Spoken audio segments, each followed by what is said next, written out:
Hello everyone. So ఈ వీడియోలో RRB pharmacist ఎగ్జామ్లో మనం మ్యాక్సిమం మార్క్స్ని ఎలా తెచ్చుకోవాలో కొన్ని టిప్స్ని టైం మేనేజ్మెంట్ గురించి డీటెయిల్గా చెప్తాను వీడియోలో. సో వీడియో లాస్ట్ వరకు చూడండి. సో ఉన్న 90 మినిట్స్లో మ్యాక్సిమం మార్క్స్ని మనం ఎలా గెయిన్ చేయాలి, ఓకే సార్, దానికి సంబంధించిన కొన్ని టైం మేనేజ్మెంట్ టిప్స్ ఏంటి, ఓకే. సో ఈ వీడియోలో నేను పేపర్ ప్యాటర్న్ గురించి చెప్తాను, మీకు ఆల్రెడీ తెలుసు, మళ్ళీ ఒకసారి రీకాల్ చేస్తాను.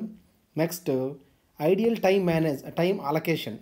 సో ఈచ్ సెక్షన్కి టైం ఎలా అలొకేట్ చేసుకోవాలి మనం ఎగ్జామ్ రాసినప్పుడు. నెక్స్ట్ కొన్ని స్మార్ట్ స్ట్రాటజీస్ టిప్స్ కొన్ని ఉన్నాయి, వాటి గురించి ఎక్స్ప్లెయిన్ చేస్తా. Next final day plan, final day మనం ఏం చేయాలి, ఓకే. సో ఫస్ట్ వన్ చూడండి, paper pattern. So paper pattern almost మీకు అందరికీ ఆల్రెడీ తెలుసు. సో టైమ్ ఈజ్ 90 మినిట్స్ ఉంటుంది మీకు ఎగ్జామ్కి, ఓకే. సో టోటల్ క్వశ్చన్స్ 100 ఉంటాయి. సో అందులో మళ్ళీ మనకి 100 క్వశ్చన్స్లో ఫార్మసీ రిలేటెడ్ క్వశ్చన్స్ 70 ఉంటాయి, 70 మార్క్స్. నెక్స్ట్ జనరల్ అవేర్నెస్ ఒక 10, arithmetic and reasoning 10, general science 10 ఉంటాయి. సో టోటల్గా మనకి 100 క్వశ్చన్స్ ఉంటాయి, 90 మినిట్స్ టైం ఉంటుంది. So this is paper pattern. Next ideal time allocation. So మనము టైంని ఎలా అలొకేట్ చేసుకోవాలి, ఎందుకంటే చాలామంది హార్డ్ వర్క్ చేస్తారు, కష్టపడతారు బాగా. ఎగ్జామ్ అప్పుడు సరిగ్గా ఆ టైం అలొకేట్ చేయడం, ఆ ఎగ్జామ్ రాసినప్పుడు టైం మేనేజ్మెంట్ తెలియక చాలామంది ఫెయిల్యూర్ అయిపోతుంటారు, ఓకే. సో చాలా చాలా ఇంపార్టెంట్. మనం ఎంత చదివామనేది ఎంత ఇంపార్టెంటో, ఎగ్జామ్ 90 మినిట్స్లో మనం ఎంత టైం మేనేజ్ చేస్తూ ఎంత బాగా రాసామనేది కూడా చాలా చాలా ఇంపార్టెంట్. ఫస్ట్ చూడండి. సో ఫార్మసీలో మనకి టోటల్గా 70 క్వశ్చన్స్ ఉంటాయి, ఓకే. సో దానికి మీరు టోటల్ ఉన్న 90 మినిట్స్లో ఇలా అలొకేట్ చేసుకోవాలి మీరు. సో 60 మినిట్స్ 70 క్వశ్చన్స్ని 60 మినిట్స్లోనే కంప్లీట్ చేయడానికి ట్రై చేయండి. నెక్స్ట్ జనరల్ అవేర్నెస్ 10 క్వశ్చన్స్ ఉంటాయి, దానికి 7 మినిట్స్ టైం ఇవ్వండి.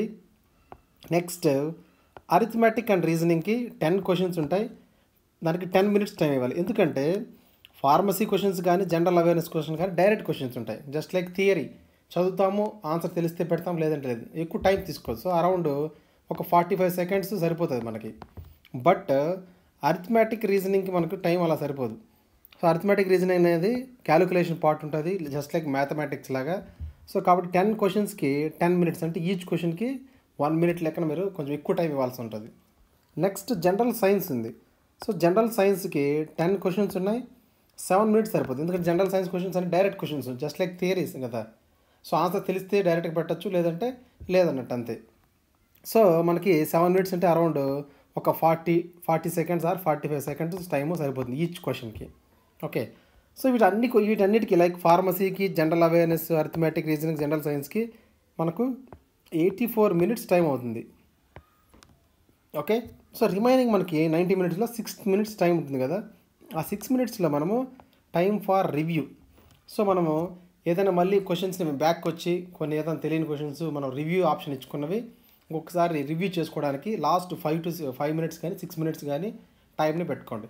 సో ఇలా పక్కాగా ప్లానింగ్గా మనం టైంని అలొకేట్ చేసుకోవాలి ఎగ్జామ్ రాసినప్పుడు. ముందుగానే ఇది మైండ్లో ఉండాలి మనకి. ఫార్మసీ 60 మినిట్స్లోనే కంప్లీట్ అవ్వాలి, జనరల్ అవేర్నెస్కి 7 మినిట్సే కంప్లీట్ అయి ఉండాలి, ఓకే. సో ఇది ఇలా.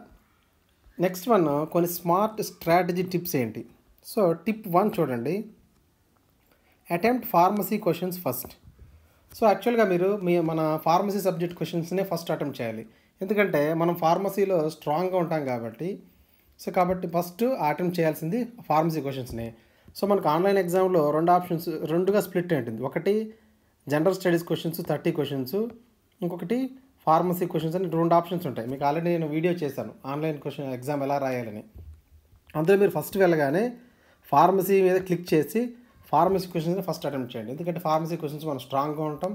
మోర్ ఓవర్ క్వశ్చన్స్ అన్ని థియరిటికల్గా జస్ట్ చదివి ఆన్సర్ చేసేవి కాబట్టి క్యాలిక్యులేషన్ ఉండదు. కాబట్టి ఫస్ట్ అది అటెంప్ట్ చేసేసామనుకోండి, మనకు మ్యాక్సిమం మార్క్స్ మనం గెయిన్ చేస్తాం. లేదనుకోండి ఫస్ట్ జనరల్ స్టడీస్ మనం అటెంప్ట్ చేస్తే అందులో కొన్ని క్యాలిక్యులేషన్ పార్ట్ ఉంటుంది, మనకు తెలియంది ఉంటుంది, ఓకే. ఎందుకంటే మనం జనరల్ స్టడీస్లో అంత స్ట్రాంగ్ కాదు ఫార్మసీ. సో కాబట్టి మనం స్ట్రక్ అయిపోయే ఛాన్స్ ఉంటుంది, టైం వేస్ట్ అయిపోతుంది. మళ్ళీ లాస్ట్లో ఫార్మసీ క్వశ్చన్ చేసామనుకోండి, ఫార్మసీ క్వశ్చన్ చేయడానికి టైం సరిపోదు, ఆ టెన్షన్లో తెలిసిన క్వశ్చన్స్ కూడా రాంగ్ పెట్టేస్తాం ఫార్మసీ క్వశ్చన్స్. సో కాబట్టి attempt pharmacy questions first, very very very important, okay. Next tip 2, don't get stuck. So suppose మీరు జనరల్ స్టడీస్ క్వశ్చన్ చేసినప్పుడు ఆర్ ఫార్మసీ చేసినప్పుడు, సో ఫార్మసీ క్వశ్చన్ చేసినప్పుడు ఏదైనా లెంతీ క్వశ్చన్స్ ఉన్నాయనుకోండి, question మనకు answer తెలియలేదు, maximum 45 సెకండ్స్లో ఒక క్వశ్చన్ కంప్లీట్ చేయాలి. క్వశ్చన్ మనకు రాలేదనుకోండి, దాన్ని ఏం చేస్తారంటే రివ్యూ ఆప్షన్ పెట్టండి. టిప్ 3 అదే. రివ్యూ ఆప్షన్ ఎలా పెట్టాలో మీకు ఆల్రెడీ చెప్పాను ఆన్లైన్ ఎగ్జామ్లో. పర్పుల్ కలర్లో వస్తుంది రివ్యూ, మార్క్ ఫర్ రివ్యూ అని ఒక ఆప్షన్ ఉంటుంది, దాన్ని క్లిక్ చేయండి. మనకు లాస్ట్లో టైం ఉన్నప్పుడు మనం చూసుకోవచ్చు. దాని దగ్గర స్టక్ అయిపోయి దానికి ఒక 2-3 మినిట్స్ టైం వేస్ట్ చేసి ఆఖరికి అది ఆన్సర్ రాదు మనకి. But lot of time waste అవుతుంది, మనకు టెన్షన్ క్రియేట్ అవుతుంది, టైం వేస్ట్ అయిపోతుంది. ఓకే, సో ఒకవేళ మనకు 45 సెకండ్స్ లోపల మనకి ఆన్సర్ రాలేదు అంటే స్టక్ అయిపోద్దండి, అక్కడ వదిలేసిండి, ఆ క్వశ్చన్ వదిలేసి నెక్స్ట్ క్వశ్చన్కి వెళ్ళిపోండి. Okay, next step 3 is use review option. So review option మనకు ఆన్లైన్లో ఎలా ఉంది చెప్పాను నేను.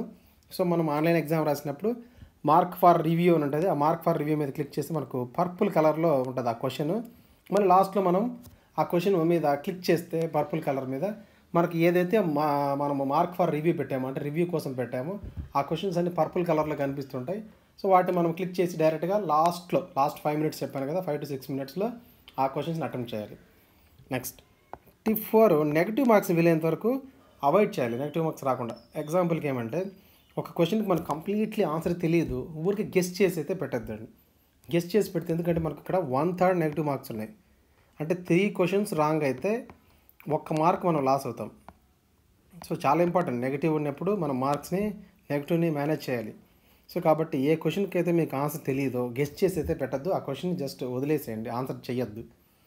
ఒకవేళ మీకు ఏదైనా క్వశ్చన్ 50% తెలిసిందనుకోండి, లైక్ ఉన్న 4 ఆప్షన్స్లో మనకు ఒకవేళ 2 ఆప్షన్స్ కాదు అని తెలిసింది, ఎలిమినేట్ చేసాం. సో ఇప్పుడు ఏబీలో ఏదో ఒకటి అయ్యుండొచ్చు కదా. సో కాబట్టి 50% ఛాన్స్ ఉంది కాబట్టి, ఓకే, 50% ఛాన్స్ ఉంది కాబట్టి అప్పుడు ఆన్సర్ చేయొచ్చు, మనకు కావాలంటే రిస్క్ తీసుకోవచ్చు. బట్ కంప్లీట్ గెస్సింగ్ అయితే చేసి ఆన్సర్ చేయొద్దు, నెగిటివ్లో చాలా లాస్ అవుతారు. Next tip 4, practice with mock test. So ఇప్పుడు నేను చెప్పిన ఈ స్ట్రాటజీని మీకున్న ఈ 4 days టైంలో మీరు మాక్ టెస్ట్ ప్రాక్టీస్ చేసినప్పుడు సేమ్ ఇలాగే ప్రాక్టీస్ చేయాలి. లైక్ ఫస్ట్ ఫార్మసీ క్వశ్చన్స్ని అటెంప్ట్ చేయాలి. నెక్స్ట్ మనకు ఎక్కడ స్టక్ అవ్వద్దు, తెలియని క్వశ్చన్స్కి ఎక్కువసేపు టైం వేస్ట్ చేసి స్టక్ అవ్వద్దు. నెక్స్ట్ రివ్యూ ఆప్షన్ యూజ్ చేసుకోండి. ఓకే, వీలైనంతవరకు నెగిటివ్ మార్క్స్ జోలికి వెళ్ళొద్దు, అంటే రాని క్వశ్చన్స్కి ఆన్సర్ చేయొద్దు. సో ఈ టిప్స్ని అన్నీ కూడా మీరు ఏం చేయాలంటే ఈ 4 daysలో మ్యాక్ టెస్ట్ ప్రాక్టీస్ చేసినప్పుడు దీన్ని మీరు ఫాలో చేశారనుకోండి, నెక్స్ట్ మెయిన్ ఎగ్జామ్ అప్పుడు సేమ్ ఇదే ప్యాటర్న్ ఫాలో అవుతారు, చాలా ఈజీగా అనిపిస్తుంది. Okay, next tip 5. సో ఈ 4 daysలో మీరు ఏం చేయాలంటే revise key formulas and drugs. So ఇక్కడ లాస్ట్ 4 days మ్యాక్సిమం మనం ఏం చేయాలంటే కొన్ని మరీ మనకు గుర్తుండవు, లైక్ ఫార్ములాస్, పోసాలజీ ఇలాంటి కొన్ని ఉన్నాయి, ఫార్ములాస్ ఉంటాయి. సో అలాంటి గుర్తున్న వాటిని మనం రివైజ్ చేసుకోవాలి. డ్రగ్స్ లైక్ ఫార్మకాలజీలో మన క్లాసిఫికేషన్స్ ఉంటాయి, సో ఫార్మకాలజీ క్లాసిఫికేషన్ ఇంకొకసారి రివైజ్ చేసుకోవాలి. సో ఇలాంటి వాటిని వీలైనంతవరకు రివైజ్ చేసుకోవాలి. Okay, so these are smart strategy tips. Okay, so next final day plan మనం ఏం చేయాలి. సో ఫైనల్ డే ముందు రోజు మనం ఎగ్జామ్ ముందు రోజు బాగా నిద్రపోవాలి, ఫస్ట్ నెంబర్ 1. దానికంటే ముందు మనం ఎగ్జామ్ సెంటర్ వీలైనంతవరకు మీరు 1 day బిఫోర్ రీచ్ అవ్వండి, ఎందుకంటే చాలా దూరం ఉన్నాయి ఎగ్జామ్ సెంటర్. ఓకే, సో కాబట్టి మీరు వీలైనంతవరకు ఎగ్జామ్ సెంటర్ని ముందు రోజు చూసుకోండి. అట్ ది సేమ్ టైం వీలైతే ముందు రోజు దాని పక్కనే ఉండడానికి మీరు ట్రై చేయండి, ఎక్కడైనా రూమ్ తీసుకోవడం సంథింగ్, ఎక్కడ పీజీలో ఎక్కడ ఉండదు. ఓకే, సో ముందు రోజు ఎక్కువ టెన్షన్ పడకుండా వీలైనంత తొందరగా నిద్ర పడుకుండేస్తే బెటర్. ఓకే, నాకు తెలిసి ఒక 9 PM పడుకుండేస్తే చాలా బెటర్. ఎందుకంటే మీరు లాస్ట్ డే ఎంత చదివినా నైట్ 12 వరకు చదివారనుకోండి, మహా అయితే కూడా ఏదో 1 or 2 bits ఏదైనా మేబీ రాకపోవచ్చు ఆ చాప్టర్స్ని. బట్ మీరు నిద్ర లేకపోతే మీరు ఎగ్జామ్ రాసినప్పుడు అసలు అంతా వేస్ట్ అయిపోతుంది, ఇన్ని రోజులు హార్డ్ వర్క్ చేసింది. సో కాబట్టి బాగా నిద్రపోండి. ఓకే, ఎగ్జామ్ సెంటర్కి తొందరగా రీచ్ అవ్వండి. సో మీకు 3 షిఫ్ట్లో ఉన్నది. సో కాబట్టి as early as possible you have to reach the centre. మీరు తొందరగా వెళ్ళిపోండి, టైం ఉందనుకోదండి, ట్రాఫిక్లో జామ్ అవ్వచ్చు, రకరకాల ప్రాబ్లమ్స్ రావచ్చు. ఓకే, సో కాబట్టి అర్లీగా రీచ్ అవ్వండి. నెక్స్ట్ ఫైనల్ డే ప్లాన్ ఏంటంటే మనం గుర్తుపెట్టుకోవాల్సింది మైండ్లో వెళ్ళే ముందు ఎగ్జామ్కి, read questions calmly, don't get panic. So క్వశ్చన్స్ని చాలా కూల్గా, మీరు ఎగ్జామ్ సెంటర్ తొందరగా వెళ్ళిపోతే సగం కూల్గా ఉంటారు. సో మీకు వాళ్ళు ఆథరైజేషన్ చేస్తారు, మీ సిస్టమ్ అలొకేట్ చేస్తారు, ఆ సిస్టమ్ ముందు వెళ్ళి కూర్చుంటారు, మీకు నియర్లీ ఇంకా 1/2 hour టైం ఉంటుంది అప్పుడు.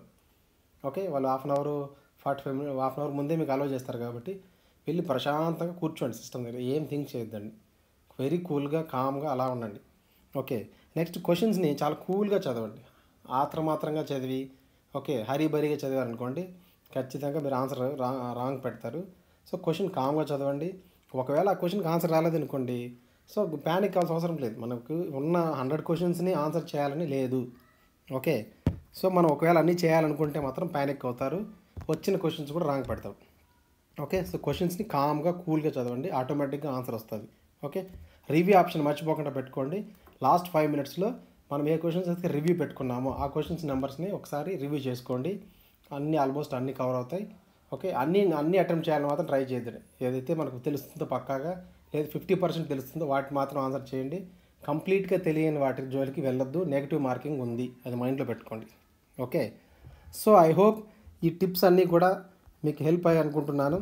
ఓకే, స్టిల్ మీకు ఏదైనా డౌట్స్ ఉంటే వాట్సాప్ గ్రూప్ లింక్ ఇస్తాను, అందులో జాయిన్ అయ్యి అడగచ్చు, లేదంటే కామెంట్ సెక్షన్లో పోస్ట్ చేయండి. ఓకే, సో లైక్ చేయండి, షేర్ చేయండి, సబ్స్క్రైబ్ చేసుకోవడం మర్చిపోవద్దు. All the best for your preparation and all the best for your exam.